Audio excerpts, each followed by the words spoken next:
Ada satu hal yang selama ini sering kita abaikan, betapa besarnya pengaruh kebiasaan kecil terhadap hidup kita. Kita sering berpikir bahwa perubahan besar membutuhkan waktu bertahun-tahun, tetapi bagaimana jika saya katakan bahwa hanya dalam 1 minggu, hidup kamu bisa terasa berbeda? Bukan sekadar teori kosong, ini tentang bagaimana otak kita bekerja, bagaimana kebiasaan membentuk ulang pikiran, emosi, dan bahkan masa depan kita. 1 minggu yang lalu, saya mencoba melakukan 5 kebiasaan sederhana.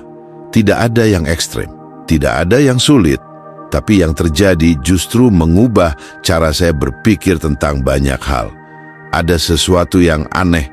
Saya merasa lebih jernih, lebih fokus, dan bahkan lebih puas dengan hidup. Mungkin kamu berpikir, bukankah ini hanya sekadar kebiasaan kecil? Mungkin saja, tapi otak kita tidak bekerja sesederhana itu. Setiap kebiasaan yang kita lakukan, sekecil apapun, membentuk sistem dopamin di otak kita.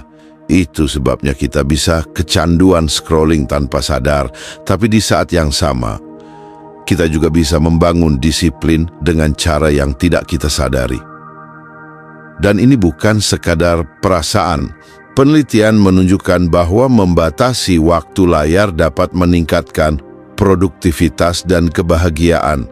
Ritme sirkadian memengaruhi emosi dan produktivitas, pola makan menentukan ketajaman mental, menulis jurnal bisa mengubah struktur otak, dan olahraga berperan dalam meningkatkan ketahanan mental.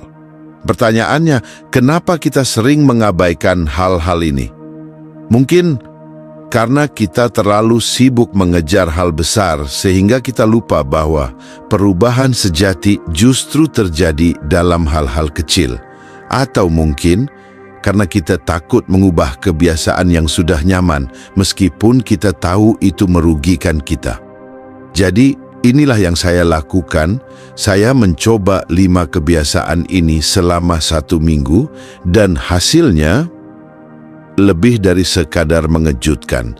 Jika kamu berpikir perubahan itu sulit, tunggu sampai kamu mendengar apa yang sebenarnya terjadi. Saya akan membagikan semuanya dan mungkin ini akan mengubah cara kamu melihat hidup. Jadi pastikan kamu menonton sampai akhir. Karena setiap kebiasaan ini memiliki dampak yang tidak terduga.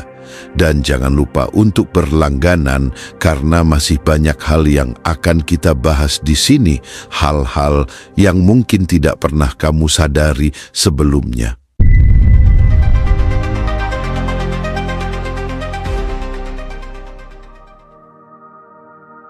Poin pertama, membatasi waktu di depan layar.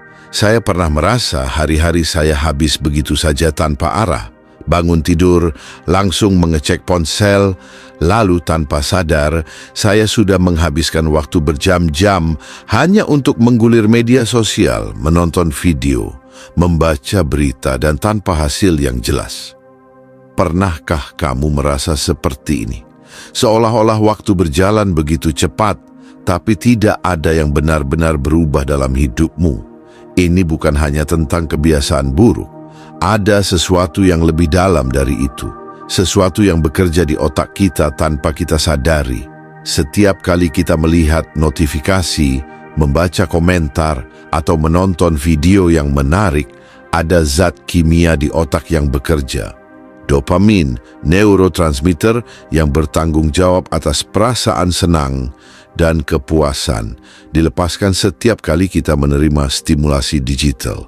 Itu sebabnya kita selalu terdorong untuk membuka ponsel lagi dan lagi.